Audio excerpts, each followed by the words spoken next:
আসসালামু আলাইকুম রহমতুল্লাহি তাআলা ওয়া বারাকাতুহু। ইন্নাল হামদুলিল্লাহ, আসসালামু ওয়াসসালাতু আলা রাসূলিল কারীম।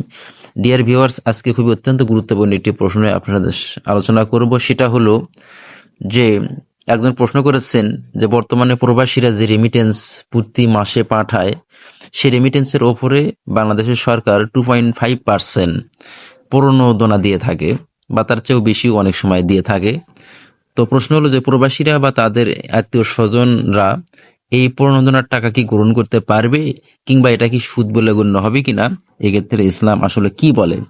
খুবই সুন্দর এবং উপযোগী একটি গুরুত্বপূর্ণ প্রশ্ন করেছেন।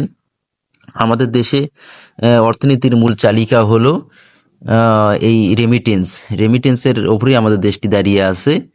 তো আমাদের এই প্রশ্নটি যিনি করেছেন তাকে আমরা ধন্যবাদ জানাচ্ছি। এখন উত্তর হলো, অর্থনীতি হলো একটি দেশের মূল ভিত্তি। যে দেশের অর্থনীতি যত বড়, সে দেশ তত উন্নত। আমাদের দেশে অনেক লোক বসবাস করে, প্রতি মাসে তারা প্রবাস থেকে টাকা পাঠায়, যে সেটা রেমিটেন্স নামে পরিচিত। এক শ্রেণীর অসাধু ব্যবসায়ী হুন্ডির মাধ্যমে এই রেমিটেন্স গ্রহণ করে, যার ফলে দেশ রেমিটেন্স থেকে মাহরুম হয়ে যায়।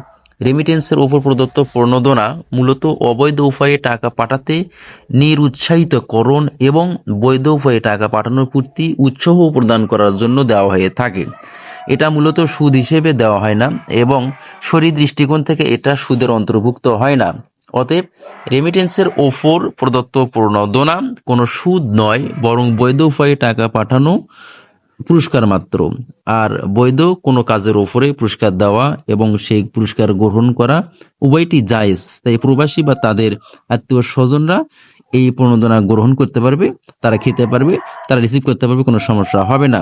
দ্রষ্টব্য আল ফাতা ওয়াল হিন্দিয়া, 5 নম্বর অধ্যায় 342 নম্বর হাদিস, আল মাসউয়াতুল ফিকিয়া 15 নম্বর অধ্যায়ের 7 নম্বর পরিচ্ছেদে আলোচনা করা হয়েছে। ধন্যবাদ সবাইকে।